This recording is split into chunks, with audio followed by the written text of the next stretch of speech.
Welcome to episode number 3 of Training Amanda, where we follow Amanda, try and help her improve as she moves up the ladder. So we're going to be following along and seeing her progress. So we're going to look first at a game that demonstrates applying the lessons of last week to a game. So last week, we looked entirely on Chrono Boost, spending Chrono Boost. Now, by default, we suggested that Chrono Boost would be spent on probes unless you had a specific reason to use it on something else.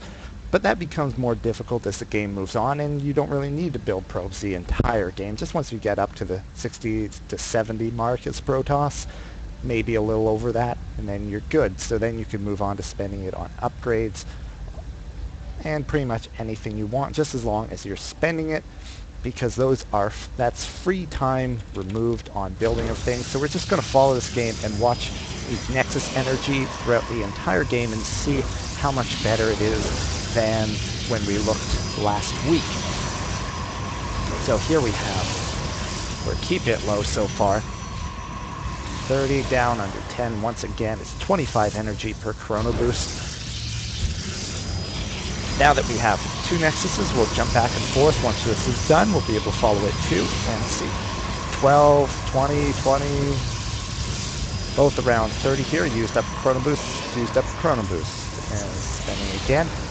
This one's getting a little high at 50, but there's a couple Chrono Boosts spent, and it gets used up once again. Here we see it's getting a bit high once again. Actually gets over 60 there, but we do get it spent.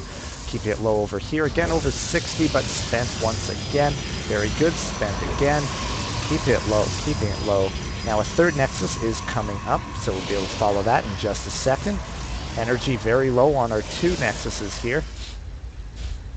This one is complete, but it's not hotkeyed right now, so its energy is not being used, but now it's hotkeyed. Okay, there we go, and we see the spending across all 3, very low, around 30 for each. Getting into the 40s and 50s now, but there are some Chrono Boost spent. That one gets up to 60 again, but then spent, and that's the game. And if we look at the end of the game, Chrono Boost levels, 32 out of 100, 10 out of 100, 31 out of 100. That is excellent.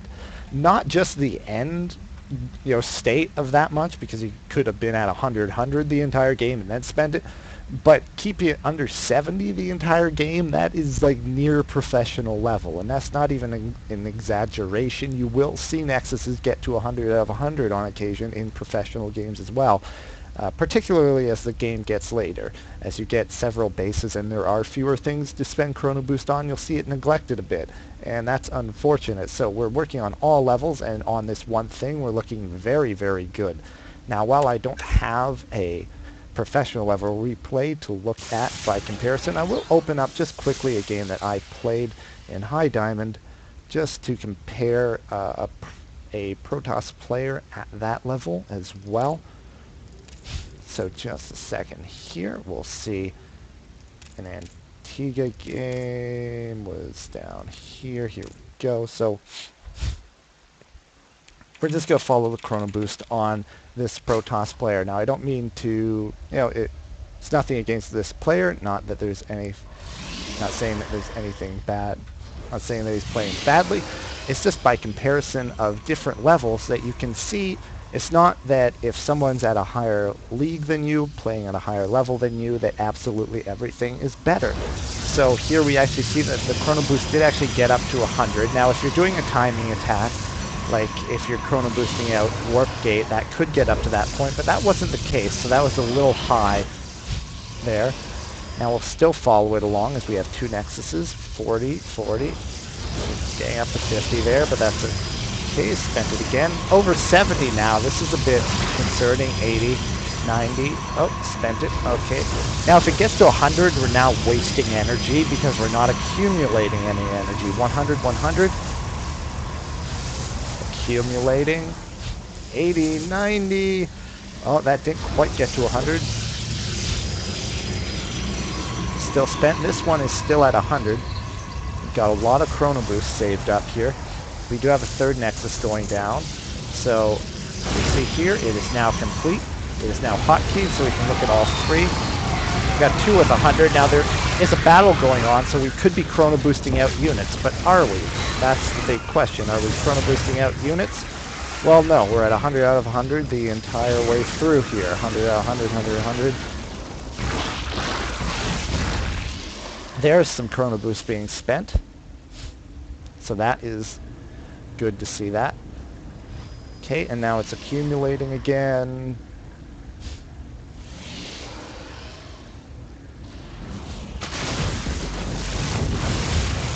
Now it can also be very hard to spend in these situations where you're being attacked and there's a lot of things going on, but that can actually be the best time to use Chrono Boost because you want upgrades out in time for the battle, you want more units reinforcing faster. So here we see 100, 100, 100 out of a player who is in a league much higher than Amanda right now. So she can look at the way she spent Chrono Boost in that last game.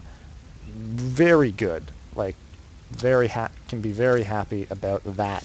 But with that, we can actually move into our lesson for this week. Now, one of the things that I had talked to her about was play style.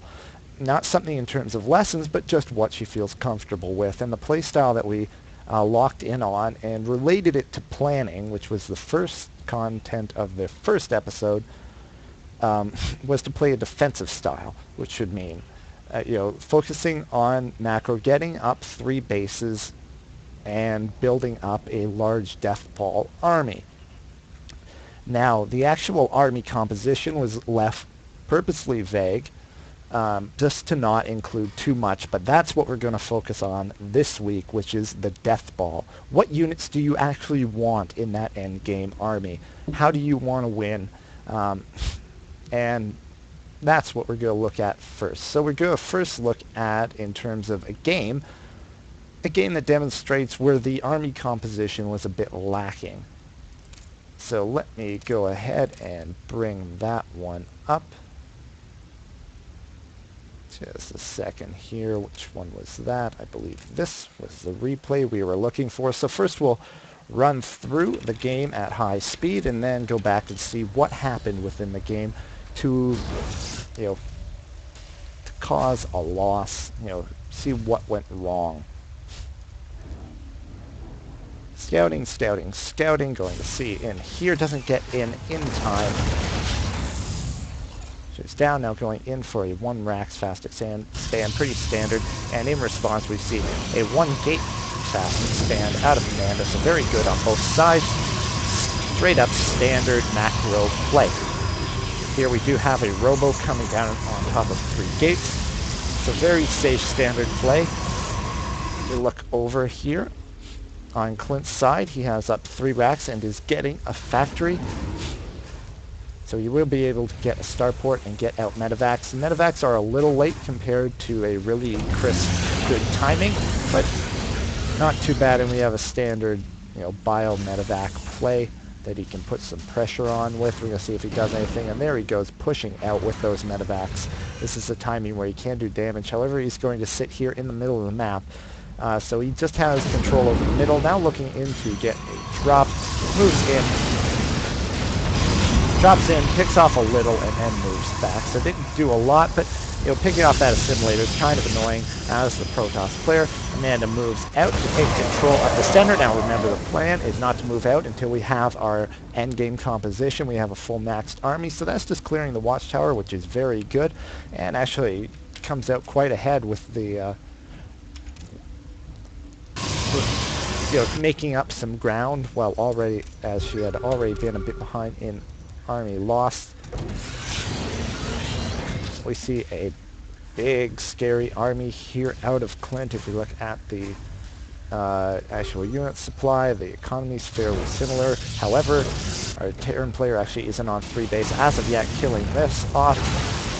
And it moves in. Looks like there's going to be an engagement here. Backs up into a corner, gets shut down. That didn't go so well for our Protoss hero. There's the engagement, taking that, and that looks like it may be it, taking out that third supply, 148 to 80, trying to build up a final army to engage this with. push in, but that is too much, and that's the game. So what happened here? The game was, while there were some early losses, the drop did a bit of damage back here. If we actually look, you know, mid to late game-ish, man was looking pretty good. Got up some Colossi, actually ends up with a fairly decent supply lead. She was ahead in economy for quite a while, having that third up first by quite a big margin. She could have had more probes. There wasn't constant probe production, as we see here. But the point in the game that was lost was the engagement. As we see the engagement over here at third, it's a little too far forward. This engagement went really poorly. Now, could Amanda have won this engagement? Yes, I believe she actually could have. There are a lot of Vikings here, so that makes, with a good engagement from the Terran, he can also win this battle. So it's not as if one side is overwhelmingly ahead. But the problem is, all Clint has to deal with, really, are these Colossi. There are a lot of Zealots here, Stalker, Sentry, which are good support units. A couple of Mortals are nice to have mixed in there. But this army, without the Colossi, does not beat this Bio army. So the Colossi really need to do the damage, because these are the area of effect damage.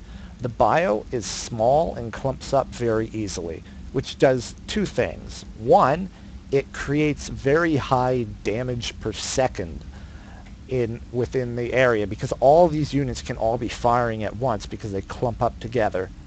But the problem with clumping up together is that area of effect damage, such as what the Colossi do, hits a lot of units all at once, thereby doing a lot of damage. So if they can do that big damage, then this army can win. But if they don't, then they won't. So the positioning of this is really poor, because these Colossi are out in front. So we're going to see one get picked off, two get picked off without doing much at all. This one gets picked off. It was doing a bit of damage, but not so great. And then this one goes down before engaging. So really, the battle here is between the ground armies of both and one Colossi, which just isn't enough. So that's why this went one way. Now, if this was just a straight-up battle, it would have been much more even. But this could have been very one-sided for Amanda if she had a better unit composition. Well, what composition does she want? The main thing lacking in here are High Templar and Archons. You want to have Storm if it's a really late-game army. And this is why you need 3 bases, is to have this good mixture. In terms of a death ball for Protoss, it is relatively similar between all races. It is just a slightly different distribution of units between, depending. So it's this composition against all pretty much, just with some slight variations. You're going to have your gateway units, Zealot, Sentry, Stalker. You're going to want Colossi, High Templar, and Archons. So that is the primary mix. Now against Terran, you're going to have a nice balanced mix of everything. The Zealots to tank fire and try and close in the distance on Terran, as well as using charge. You can actually, if you want to go into High Templar before Colossi, you'll get charge relatively early and get a lot more charge lots at first. And then later, you'll add in Stalkers to shoot down Vikings from picking off your Colossi. That kind of thing. Against the Zerg, a primary difference is that you're going to want a mothership in that endgame composition, because Vortex with Archons is just very, very strong, and the best and maybe only way to properly deal with a lot of Broodlords. But still, you're going to want Zealot, Stalker, Sentry in there, and Colossi. Against Protoss, same thing. You're going to want Zealot, Stalker, Sentry, High Templar, Archon, Colossi.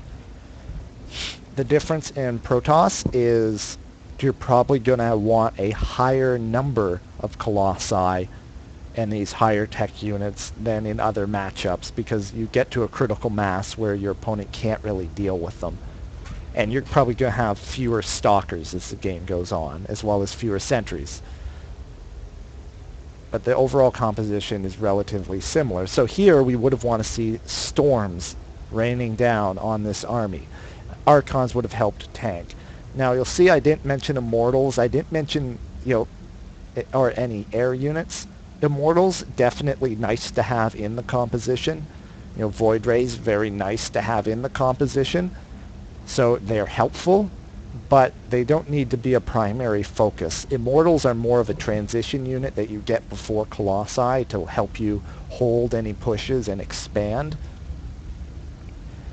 Void Rays are more of a harass unit that again help you hold early game and expand and maybe do a little damage in terms of harass.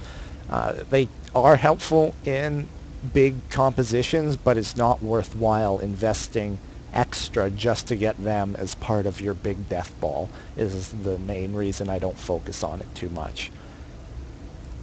So really I think it could have been much just having a better engagement here would have made a huge difference, but adding in storms, she could have crushed this army. You're on even we're on even upgrades. 3-3 finished during this. And there are no ghosts in here. However, to Clint's credit, he didn't have to make any ghosts because there weren't any High Templar, but that's one more thing that you put on the Terran to have to do to deal with Storm. So we'll look at one other game here where this was again an issue. So this next game is going to be on Cloud Kingdom. It will be a PVZ. Let's just go in and bring that up.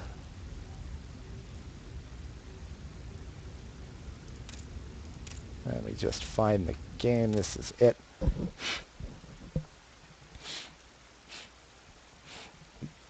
Now this game will also include my highlight for the week, the one thing that I particularly liked within a game that wasn't necessarily a focus. I mean, I love the Chrono Boost spending in the game that the first game that we looked at. But we just go look at something else that is in here as well. We're going to see a relatively quick expand. We have a Forge Fast expand. Amanda playing very safe, getting the cannon before Nexus. So again, we're just going to run through and see what happens in this game. A couple of Zealots coming out. We get Warp Gate coming out. Chrono Boost on that.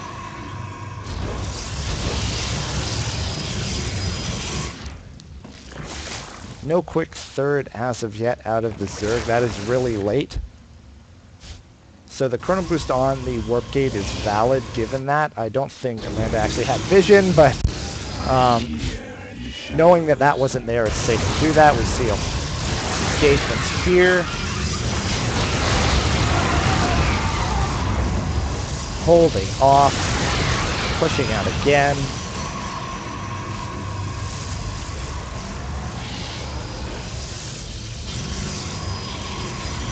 Going to be getting that third up and running, so that's very good.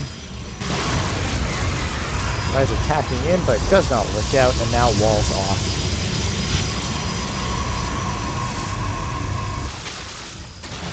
Meantime, we do have Spire coming out. We do have Hive coming up and a Spire. We have some Infestors and Zerglings and Roaches all sitting out front. We have an Observer spotting for that. Got a big ground army here out of Protoss. Now nearing max, moves out as she maxes, but we do have Broodlords on the field.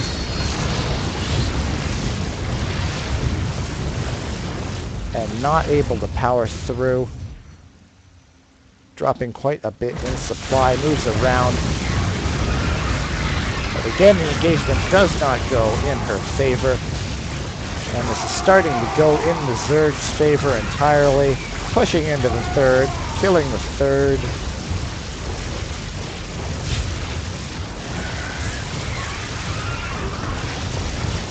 Tries getting out some Phoenixes, but that doesn't do the job, and there's a GG. So what happened there? Well, first we're going to look at what I particularly liked in the game from her play. If we move out here,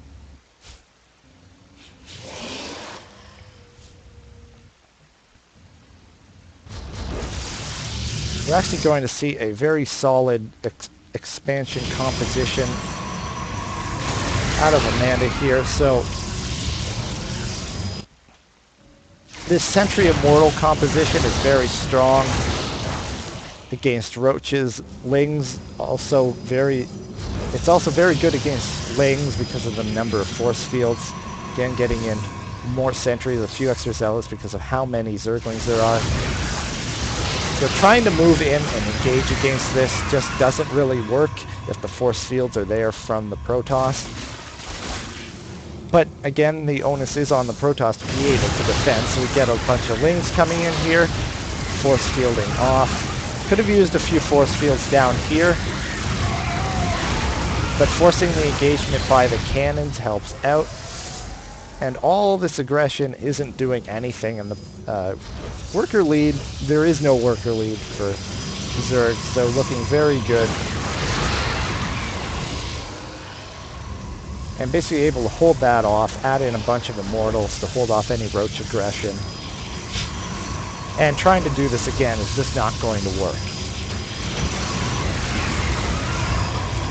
So that was very nice. Now, the problem is that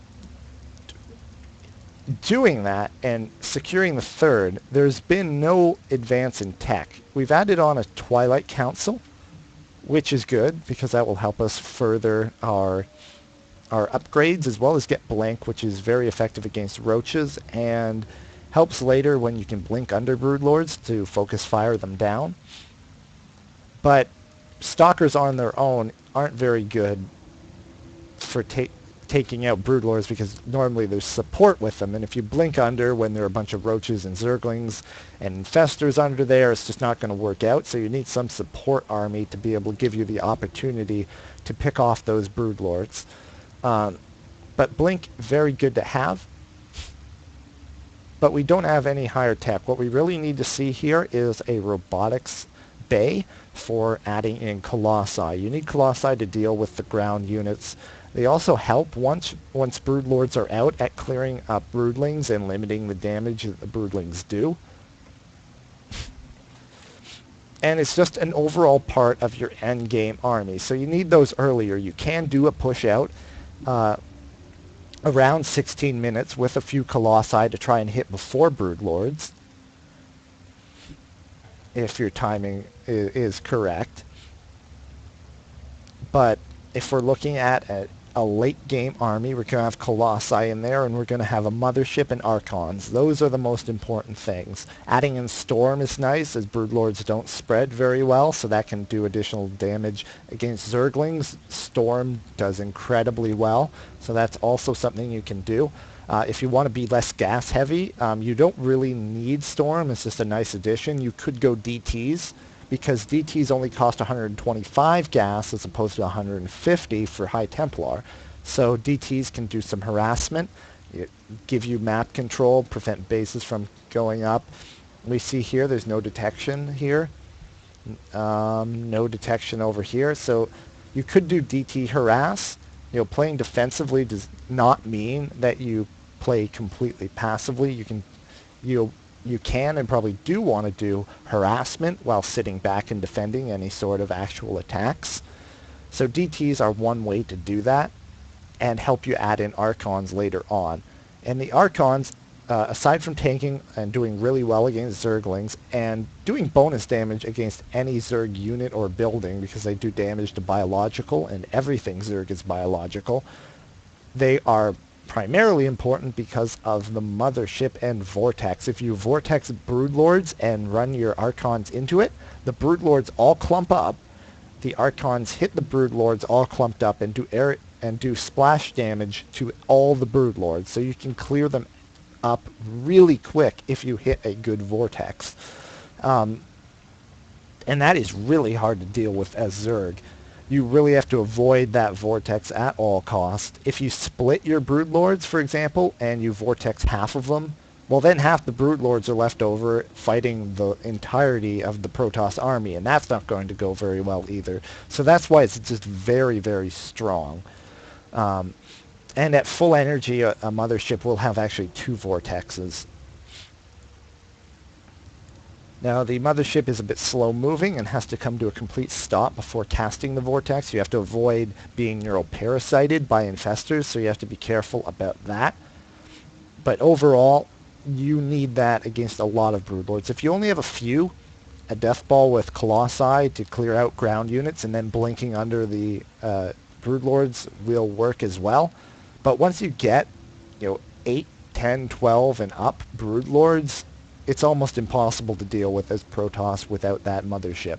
So that's what you're going to want to see. And if we zoom along to that big engagement in the center with the Broodlords, we're going to see that it just does not work out very well.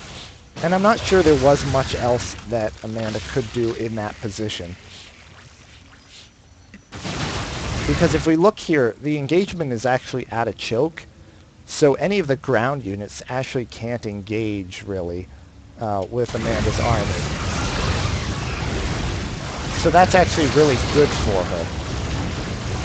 But the added damage from the Broodlords doing siege range from way back behind here and not being able to pick any of them off is a big problem. And really, they're just targeting down all these broodlings repeatedly, so they're not really able to do anything. Coming in at an angle to pick off the Broodlords at the edges can help, but you need Colossi, and as the numbers increase, you'll need a mothership. So, at the very least, when you're getting your third base, you need to be adding on a robotics bay, so you can build Colossi. Getting the Twilight Council around that time as well is very good, so you can get Blink. You want Blink before Charge. Charge isn't really good against Zerg. It's nice to have, but focus more on Blink, because Charge lots aren't really that important, because they're not going to be very good against Roaches.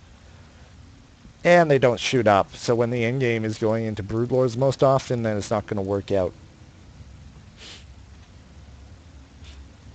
But you need that robotics bay, and you also need to be getting a Stargate a bit later on, so you can get that, get the fleet beacon, so you can get the mothership.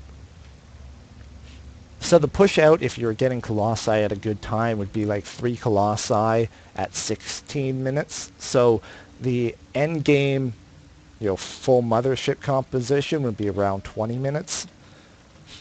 So those are some benchmarks to consider. If you're not hitting that, don't be too worried about that. Just make sure you have the good composition.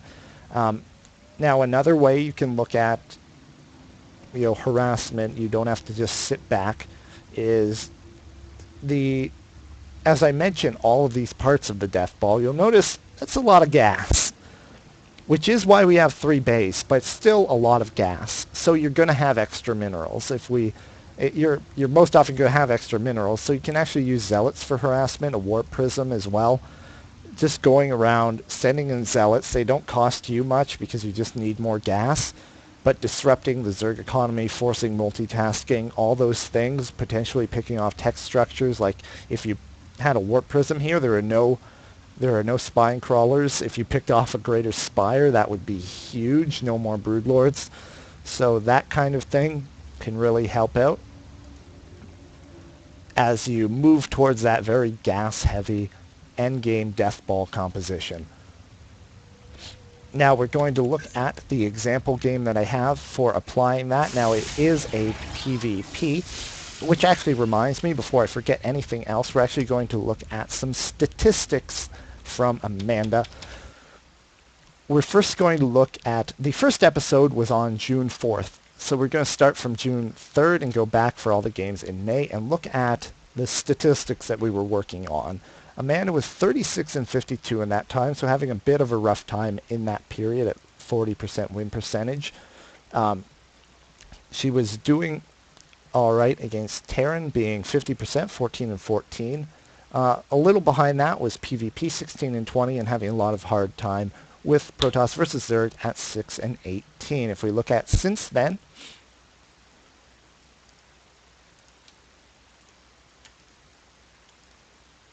there we go, all the way up. Let's just remove these team games. If we look here,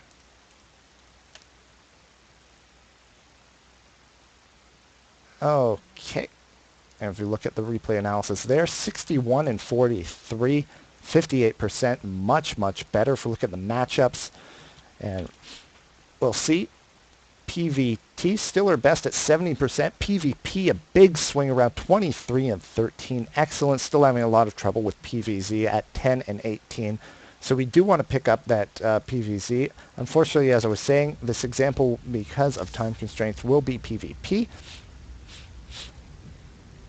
So the composition we're going to see is a bit different. By no means is this perfect because I am really out of practice as Protoss, so we're going to see a lot of things. We're going to see bad chrono boosting out of me, too much energy building up, so that we'll see. You can feel good that you're out chrono boosting me. And this game is on Ohana. So we'll zoom through and see what happens, then we'll go back and explain why. Here I am in the bottom right, under my alias Dirks Burkle Schooner. Gotta go with the Dirks. I actually gas steal here, just because I can. I'm actually intending on playing a defensive robo move. So the reason I actually gas steal here is the natural inclination in response to that is to actually 4-gate. And I feel fine against 4-gate because I'm going Robo. I should be able to hold a 4-gate with a Robo, even though I screwed up my Robo opening, so I probably would have died to a 4-gate, but never mind that. Both of us are expanding, actually expanding relatively early, which is fine, whatever. I have 3 Immortals out, which is actually better than he is. He's actually going Zealot Archon.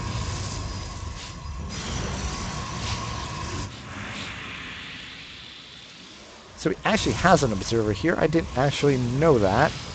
I didn't think he got Robo because he never actually shot down my Observer. That's kind of funny. Here's an engagement. We trade off. Goes pretty close. Probes help out for a second. Not too bad. Only killed a couple workers. Still doing all right. So taking a third now. Nice and safe. Go, adding on gateways.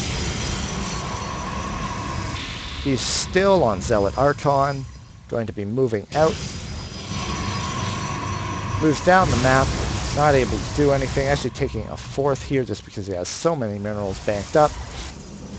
I don't need to. Again, we're on 3 base. 3 base is enough to build a scary maxed army as Protoss. So as you're moving out, you want to take 4th. If you have the opportunity to take a 4th, like if he throws away units, you can do that as well. If you feel comfortable, go ahead. But don't feel obligated to rush a 4th because you can build up that army on 3 base. Again, if you feel uncomfortable, you can be harassing during this time to help deny a 4th from your opponent. So here we see some DT is going out, harassing. A lot of damage done here. Go, move in. Here comes the engagement. And that's the game. So what happened in this game? Let's go back here. So I was opening Robo, okay? Now the idea here is to get out some Colossi, then get Charge and add in Archons, basically is the idea. You don't really need Storm. Storm isn't really a thing you get in PvP. That is one difference in the Death Ball for PvP. You may or may not get it in ZVZ, and you always get it against Terran. So Storm is one variant, where you see all three variants of none, maybe, and always. So I didn't really have plans to get Storm in this game. But I did have plans for getting Archons. I actually don't believe I got Charge in this game because it wasn't worth the gas based on timing, but forget that, you want Charge in your Death Ball. I just didn't end up getting it, so don't... It would have been better if I had, but there were specific reasons why I didn't, which we'll get into later. So I'm getting out Colossi nice and quick. Now I scout that he's going Zealot Archon, and that's why I need these Colossi. Colossi rip through Zealots. The only thing is that if your opponent gets through all of the support for the Colossi before there's a critical mass, they can start picking them off, which we will see in the engagement. My build wasn't great here, and then I didn't have enough gates and was supply blocked at a really bad time, so that's why this was even close. I should have crushed this if I had done my build better, because we see his supply is just way ahead, but my composition is excellent versus what he has, and the engagement was pretty good. See the force fields there, cut him off. Maybe want to cut a little more, but I have to avoid the Archons because the Archons break force fields. But here we go. So we see there, my army looked tiny compared to his, but look at what's left. This was what's left of his original army. These are all reinforcements. Again, I didn't have the gateways up in time, blah, blah, blah. So if you see Zealot Archon, you want Colossi. There's lots and lots of Colossi. Actually, most of the time in PvP, you just want lots and lots of Colossi. Archons help tank and do damage against charge lots when your opponent has a similarly good composition. Like if your opponent has as a similar number of Colossi as you, but you have Archons mixed in with your charge lots, you're going to win. So that is an advantage, but if he just has Charge Lot Archon and you have a lot of Colossi, you're going to crush him. So here we're actually going to see a little micro trick.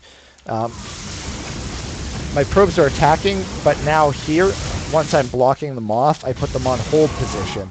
Hold position workers don't have attack priority, so all these Zealots are trying to attack this Colossi. This Archon's trying to attack this Colossi, I think. It would be one of the two. So they can't get past the workers because it's screwing up the AI, basically. So you see they're running around doing nothing. So they all die, and I actually hardly lose anything in terms of workers. And if we look at the losses, he lost a lot more than I did in that engagement. He does end up picking off the one Colossi, which is really nice for him. But I'm fine. So basically, I should have had another observer out on the field, but I was just focusing on getting a lot of Colossi out, banking up way too much, as I said. Out of practice, not playing this very well. But we're focusing more on unit composition, and unit composition is entirely what wins me this game. So I'm behind in economy, behind in, but I do, not macroing the best, but I do have a great army composition. I add on 2 Robos just because of how much I have banked and how good Colossi are against what my opponent is doing, who's sticking to this composition way too long. You can open up Zealot Archon in PvP, but it's a bit dangerous, and you have to transition. It's really mainly good for some sort of timing attack, like we saw from my opponent who pushed out after massing up enough. But it didn't work out, so now I'm in a good position. Taking a third, clear out the pylons, get a third, and oop, skipped ahead a bit. Didn't mean to do that. So if we look at the workers, 61, that's a good number in PvP to stop at. You want a big army. You don't want too much wrapped up in workers, because normally there's going to be one big battle and then maybe a big warp in of zealots to clean it up. Now you see a wall here. Normally you're only going to want a wall against Zerg, because they have Zerglings, melee units that can run by nice and quick, and you want to zone those out, adding cannons back here. The reason for the wall is to filter zealots. My opponent, again, going Zealot Archon, just sticking to this really well, and Zealots do really, really poorly in chokes. Just like Zerglings, they're melee units, so they have to get in close, which means they're best when they can get a big surround in a nice open area. So that's why I have to be careful in terms of how I move out, and that's why it's really helpful to have this choke point. I don't fully wall off, because honestly, I'd like for him to rush through this little gap and get, hit by my Colossi. He backs off, and we'll see here at this point is when I'm adding in Archons. It's a little later than I want, but I get a Dark Shrine because I am light on gas, and I don't need storm. So I think DTs are the right way to go in PvP. Good for harass, and they cost less gas, so you can get Archons out and you don't really need storm.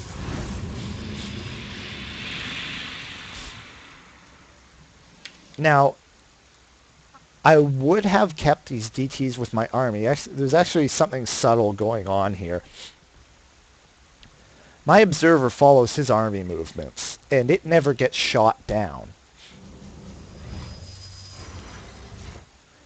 So, I'm actually keeping my DTs. Once I make them, I'm going to warp in some DTs. I'm keeping these with my army because I'm expecting an engagement. And DTs in an army, when there's no detection, will tear through.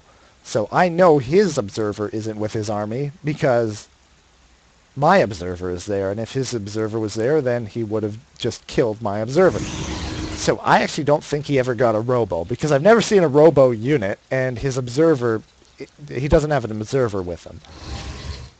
So I send out DTs for harassment, because obviously he doesn't have detection. He may have cannons, but I'm willing to risk that. However, he actually does have an observer. I thought that just came out, but he actually made that a long time ago. He just never built any other robo units. So he picks off a couple DTs, but these get through and start doing harassment. So that was worthwhile. And these screw up quite a bit. And what's also nice is I see his army move back, I find the 4th, and that allows me to move safely across this area. This is the area that I was afraid of engaging in because of all those zealots. But up here, it's kind of tight. Choke points, ramps, I like that. So here I know he's coming from the back. See here, so I'm going to move my Colossi back behind the rest of my army because they have 9 range, so I don't want them up front, I want them behind. So move these back, and then engage. When you have a critical mass of Colossi, you can only really kill it with another critical mass of Colossi. See, I have Stalker, Zealot, and a couple Archons for tanking. And this army will melt. I actually had an upgrade advantage as well, which helps a lot. But if you actually go back and look at that again, the actual supply, it's 194 to 164. Army supply is almost dead even. I just killed a lot of workers. So, watch this plummet.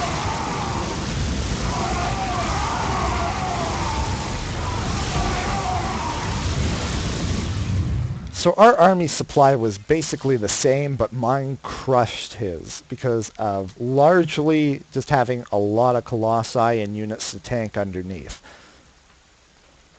You have to be careful about investing in so many Colossi against Terran because of Vikings, and if you don't, and it's much easier for infantry to stim and tear through them. So that's why you have a mix of 3 or 4 Colossi, High Templar with Storm and Archons and Zealots and Stalkers, a whole big mix.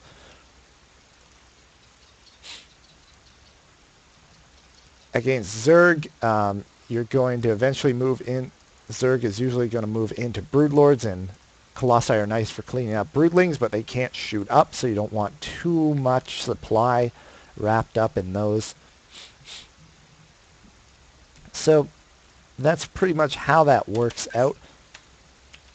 So just going over this one more time, we want a good unit composition, which includes most units, all tech trees of Protoss if we're going for the late game. That means Zealots with Charge, Stalkers with Blink. We're going to have High Templar with Storm, Colossi, and Archons. The variations would be more Colossi in PvP, but no Storm. A healthy balance against Terran, and you want a mothership against Zerg. Those are the differences, and hopefully we'll get some good games and better engagements out of